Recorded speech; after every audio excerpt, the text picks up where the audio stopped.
You're listening to the Cyberwire Network, powered by N2K.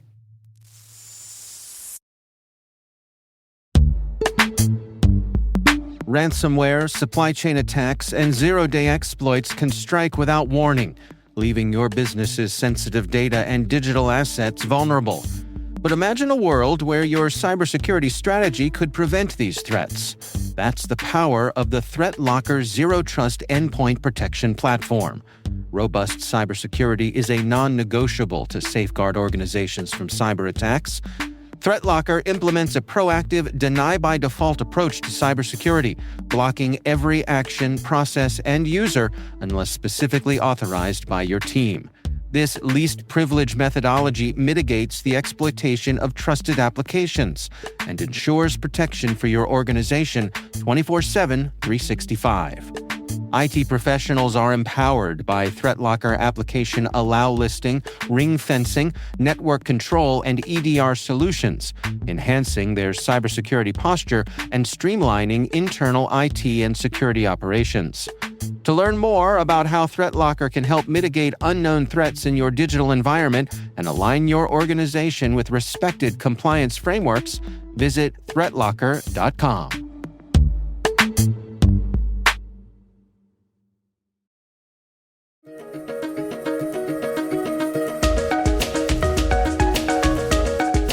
Hello, everyone, and welcome to the CyberWire's Research Saturday. I'm Dave Bittner, and this is our weekly conversation with researchers and analysts tracking down the threats and vulnerabilities, solving some of the hard problems, and protecting ourselves in a rapidly evolving cyberspace. Thanks for joining us.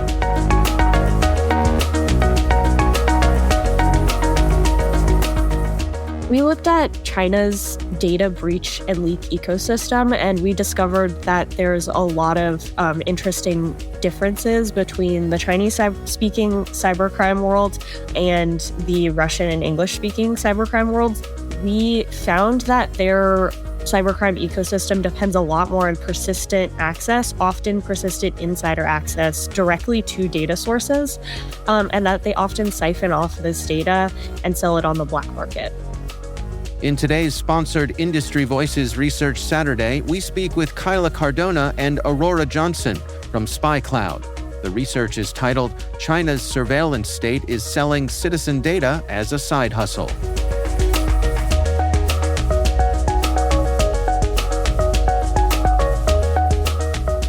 So as a security researcher, I'm curious by nature. So that's Kyla Cardona.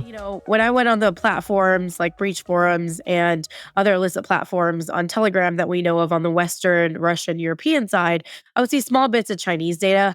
And I was curious. I was like, there has to be more where this came from. And so I took some clues and I did some deep diving and I uncovered a very different cybercrime ecosystem and the way that they prefer firsthand data or fresh data rather than data that is hacked or leaked. So they prefer that because they say that it's directly from the source. So they have two different major exfiltration methods known as SDK, which is backend permissions on apps mostly, and DPI, which is deep packet inspection, which is done through major telecom centers in China, like China Unicom, China Mobile, and China Telecom. So there's insiders on both ends of that spectrum that exfiltrate data daily, is what they say. And that's the data that is sold, traded, and also used to funnel these shigongkus or SGKs that are these lookup queries that are public and private. So when it comes to when we compare it to the Western European Russian side, which mostly consists of hacked or leaked data breaches from people or malicious cyber actors, it's different when you compare it to the Chinese one, because when it comes to Chinese, those actors, they prefer data directly from the source, and they call the databases that we call data breaches secondhand data, because they don't essentially believe that it could be they question the credibility on that kind of data because it is, from a hacking method or a penetration tool. And they also have this obfuscation tactic. So if they were to breach a website, then they would name it by the industry rather than the actual website. And we believe that this is an obfuscation tactic because in order to preserve their access to that website, they don't want to name it. They'd rather name it by industry rather than the actual website itself, which is the opposite of what you see people doing on breach forums for leaked data, for hacked and leaked data breaches, because those are usually named by the website itself. I was just going to add on to that last point, which is just for on forums like breach forums and some of the Western forums that we track, oftentimes the actors actually will name breaches not even for the entity that they hacked, but for the entity that has the most interesting data within the data set. And there's just like a strong culture of boasting about the breaches that they have, and it's the opposite in China. They're trying to be stealthy, and like Kyla said, it's likely to preserve insider access in at least some cases. No, that's interesting. Aurora, with the research that you all have done here, how big a window do you suppose you have into this network? So we track hundreds of Chinese language cybercrime channels on Telegram, some of which have uh, tens of thousands of accounts that are in them. But I think this is just a window into the overall Chinese cybercrime threat ecosystem. And we've only scratched the surface in looking at these actors. I see. Well, let's talk a little bit about the terminology and language. The research mentions some Chinese slang, things like pantsless data. Um, how do these colloquialisms shape the way that these data leaks are advertised and traded in these specific communities? Kyla? Yeah, so pantsless data is a homophone for library dragging, which is technically means in Chinese slang that you're hacking someone's databases. So these terms are really important to understand the cybercrime ecosystem because you can't find this data without using those terms: pantsless data, SDK, DPI, MD5. MD5 is another term that they use for anything that is cracked. So any cracked or anything you're trying to crack. So any hashed passwords, whether it's SHA-256, MD5, SHA-512, all of those things, they all fall under MD5. So the slang is very important in understanding the ecosystem, I'd say. And it's used in all aspects of the platforms that they use. So whether we see them on X, on Telegram, um, one recently on Blue Sky, that's the only way to kind of understand the ecosystem is if you know what these terms mean, because these are what they use every day in this entire cybercrime ecosystem. It's an interesting insight. You have to know the lingo to be able to read what's happening behind the scenes, I guess. Absolutely. Yeah. When you look at the trends here, I mean, the methods that these Chinese actors are using to exfiltrate and sell the data, how do their methods compare to some of the other global cyber criminal operations that you all are familiar with? Um, it it's very different because I'm not aware of um Western or European or Russian actors truly having exfiltrated data every day from insider access or backend permissions and then funneling that into a Shogun coup, which I don't believe anybody is safe from because these data leak channels and those Shogun coups, they have data from prominent Chinese CCP members, ABT members, PLA members, all the way to ethnic minorities. So everyone can be on those Shogun coups, although there are some cyber criminal actors that already post and tell and sorry, there's some Chinese cybercrime actors that post on their channels that they will not um, post any information about people in special departments, those in government positions or state-owned enterprises.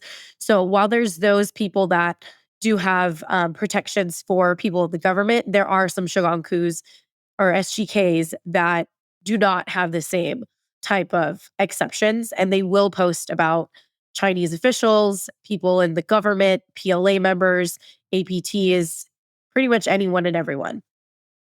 Aurora, anything to add there? Yeah, so I think Kyla really hit the nail on the head, but I think the main difference is there's a much more emphasis on maintaining persistent access and posting data every single day from that same access.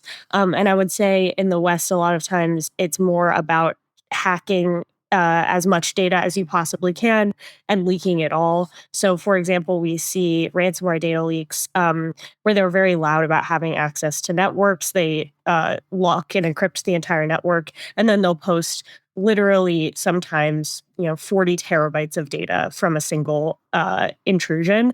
In China, they're a lot more focused on having persistent access over time and posting every single day new data from that access. That also gives us challenges as Spy Cloud because when we're looking at that data, we have to use different strategies to try and parse it and understand it and understand what's there.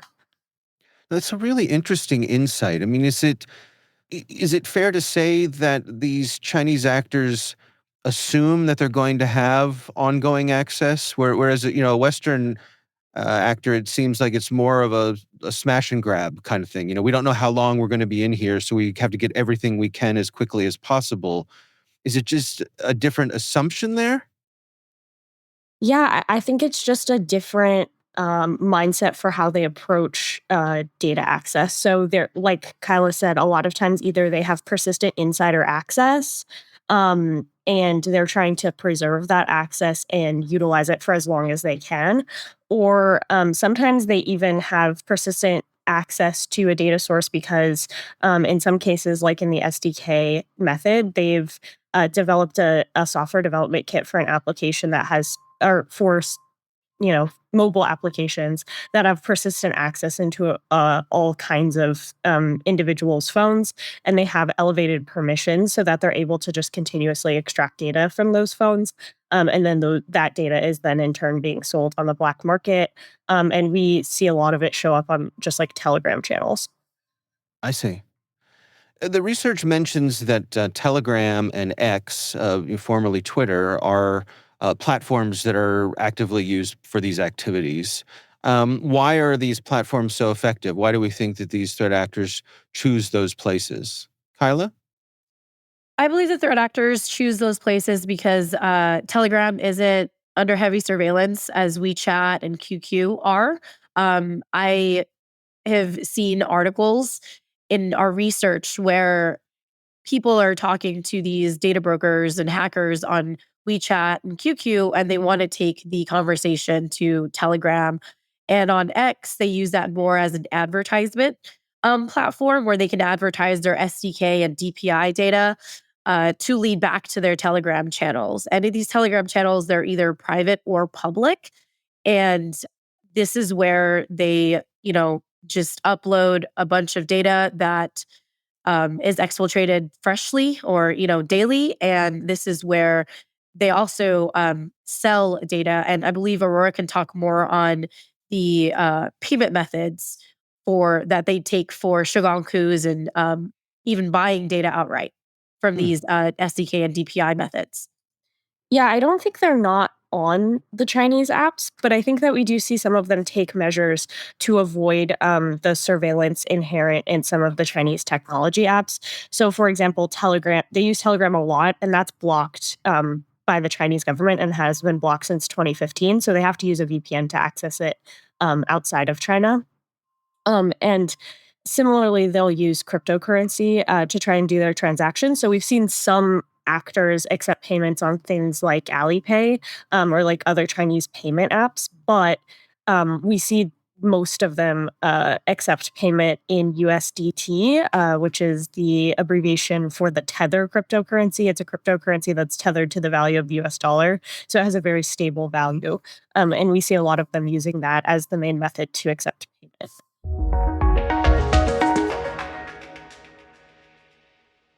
We'll be right back. We're so done with New Year, New You. This year, It's more you on Bumble. More of you shamelessly sending playlists, especially that one filled with show tunes. More of you finding Geminis because you know you always like them. More of you dating with intention because you know what you want. And you know what? We love that for you. Someone else will too. Be more you this year and find them on Bumble.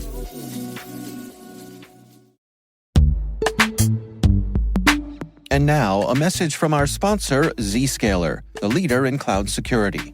Enterprises have spent billions of dollars on firewalls and VPNs, yet breaches continue to rise by an 18% year-over-year increase in ransomware attacks and a $75 million record payout in 2024. These traditional security tools expand your attack surface with public-facing IPs that are exploited by bad actors more easily than ever with AI tools. It's time to rethink your security.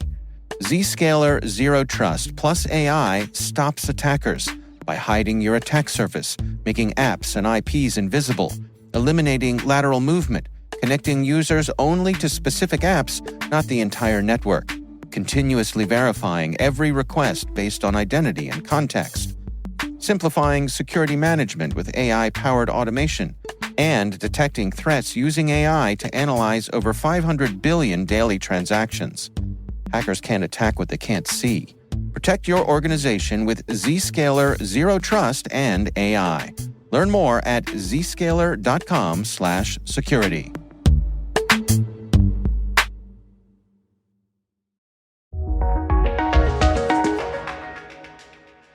One thing that the research mentions is insider cooperation within telecommunications companies or even the device manufacturers.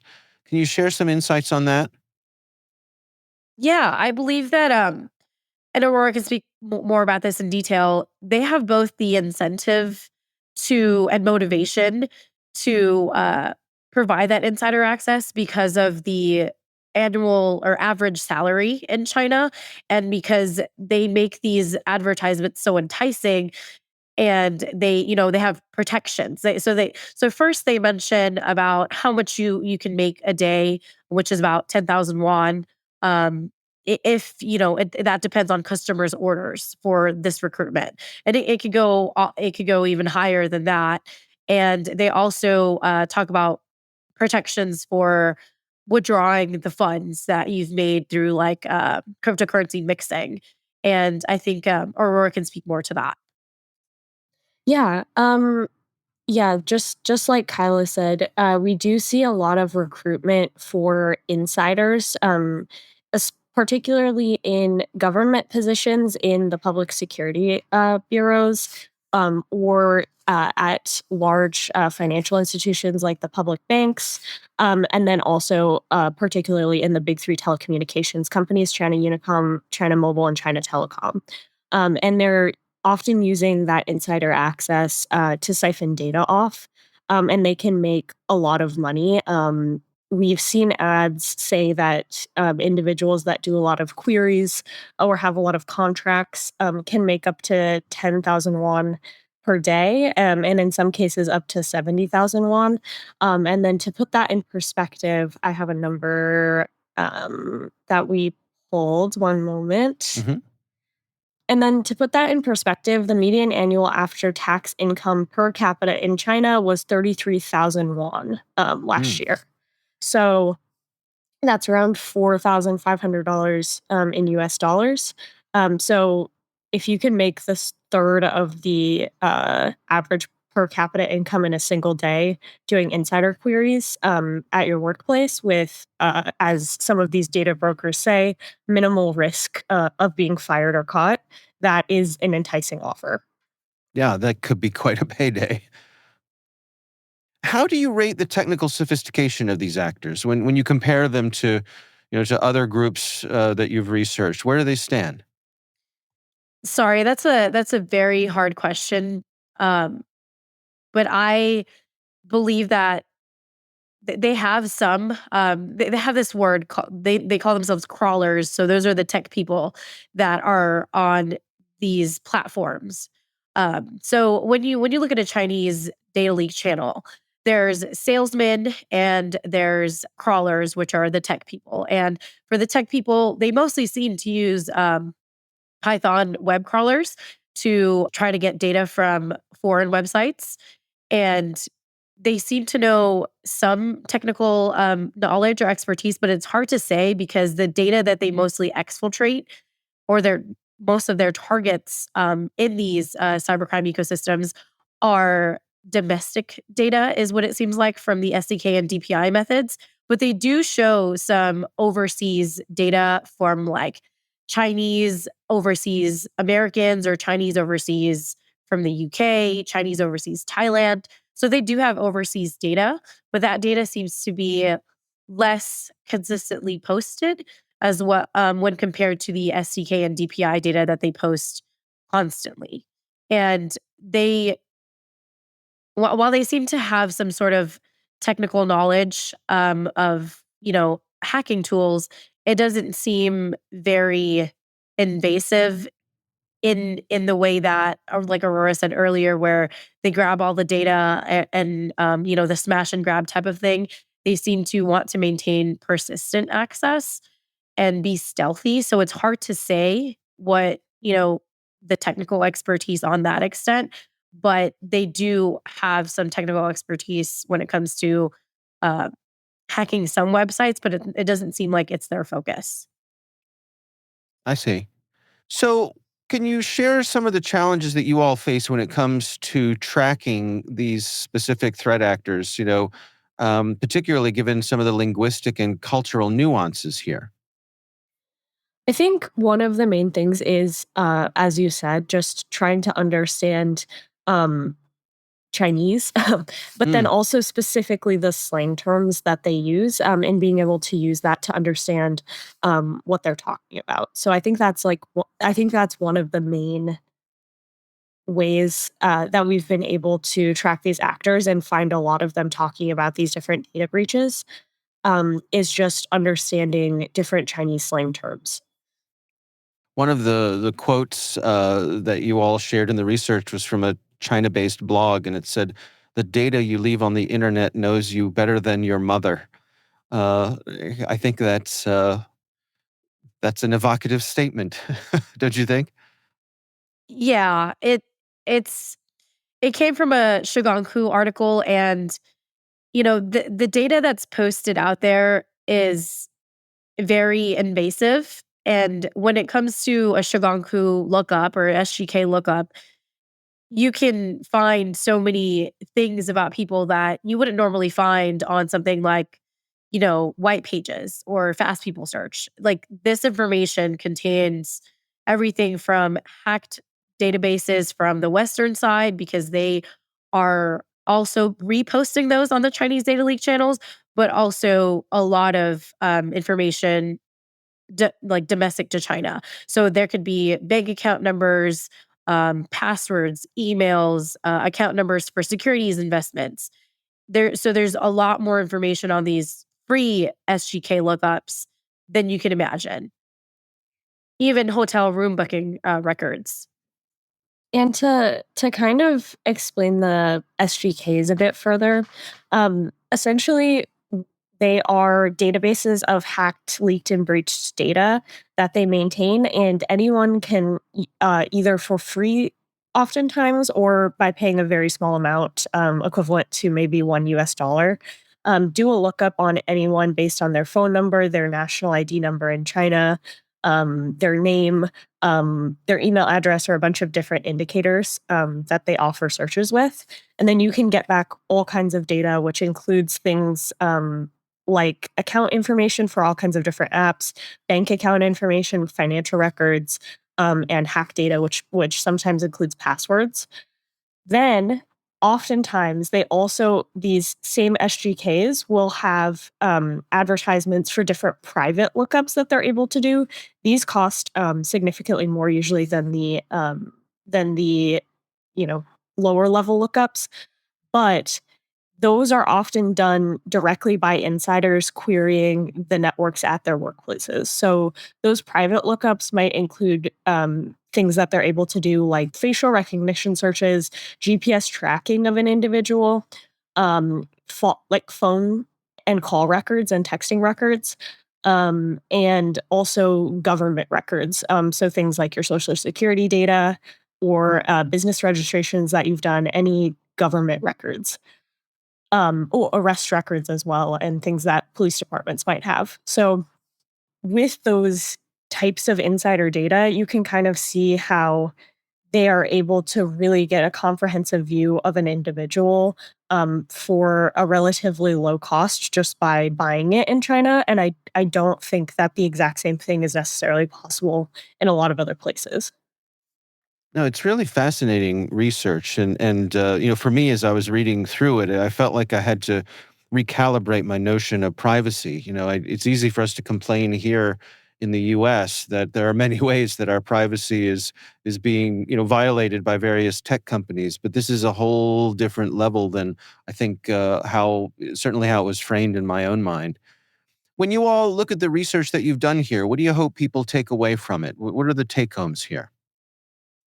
I just want them to realize that the Chinese cybercrime ecosystem is vastly different from the Western Russian European side because there's different components in the Chinese cybercrime ecosystem, and a lot of it focuses on fresh and high quality data that's directly from the source. So you have, some Chinese cybercriminals exfiltrating this data and being an insider to this data and selling this data, but also on the other side, aggregating the data even more by putting it into their own um, collection of leaked or hacked databases called SGKs and selling, access to those for even more money, aside from data orders from SDK and DPI methods. So it's very different in that way, as well as even if the Chinese were to hack some sort of website, they're going to try to maintain their stealth to maintain their access, and that's why they name it by industry rather than the actual, website name or company name, and that is scary to me because, it's hard to figure out, who was hacked if they just name it by industry unless you really take a closer look at the data. And while, all of this is really scary, because there seems to be no privacy. It's really much a double-edged sword when it comes to all the data collected by the CCP mandate because, while it is collected for and by the CCP, it can also be used against them. And in some cases it has when we have found in our research that there's bank account numbers on CCP members, even passwords and email addresses on them as well. Aurora, any final thoughts? Yeah, I think definitely agree with everything that Kyla mentioned. I think a lot of the surveillance state rhetoric around, China collecting data on its citizens really focuses on individuals most targeted by the state, like ethnic minorities. But we can see that this robust leaked and hacked data industry in China poses privacy risks across all groups of Chinese people, including enlisted high ranking CCP officials and also APT actors who do contract work for the Chinese government. I think while this is a huge privacy concern for everyone in China, and also people not in China that interact with the Chinese technology ecosystem, use Chinese apps, etc. It also, in some cases, can be a valuable source of data for Western Western cybersecurity researchers because you can find a lot of data on the advanced persistent threat actors that are hacking United States critical infrastructure in these databases, and use that to track them. Oh, that's interesting. All right. Well, before we wrap up, what I really want to do is kind of go back to the beginning. There's one little thing that I think we're missing in our conversation today, and that's a really nice introduction. So now that we're all a little comfortable and we've gotten the butterflies out, let's just take a minute and we're going to pretend like we're just starting out here, so we get a nice introduction to the segment. And Kyla, I'm going to start out with you, and I'm going to ask you this. So, can you explain to us how this first came on your radar and how you all decided to pursue this line of research? Yeah. This first came on my radar because I was interested in looking at the Chinese cybercrime ecosystem because I saw some little bits of leaks of Chinese data on Reach forums and other forums. So I was curious to find out where they came from. And when I translated the word data into Shuji, I was able to pivot off of that and find a bunch of Chinese data leak channels just based on that word and also Chinese characters. And from there, I was able to uncover SDK, DPI, and MD5, which are the most prominent keywords that they use in English when it comes to describing the Chinese data leak channels.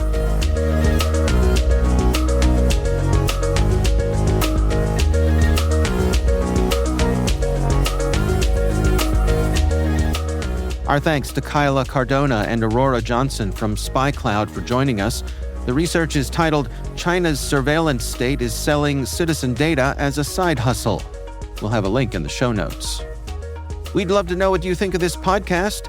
Your feedback ensures we deliver the insights that keep you a step ahead in the rapidly changing world of cybersecurity. If you like our show, please share a rating and review in your favorite podcast app. Please also fill out the survey in the show notes or send an email to cyberwire@n2k.com. We're privileged that N2K Cyberwire is part of the daily routine of the most influential leaders and operators in the public and private sector, from the Fortune 500 to many of the world's preeminent intelligence and law enforcement agencies.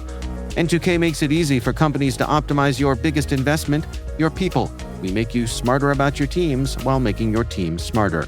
Learn how at n2k.com. This episode was produced by Liz Stokes. We're mixed by Elliot Peltzman and Trey Hester. Our executive producer is Jennifer Iben. Our executive editor is Brandon Karpf. Simone Petrella is our president. Peter Kilpie is our publisher. And I'm Dave Bittner. Thanks for listening. We'll see you back here next time.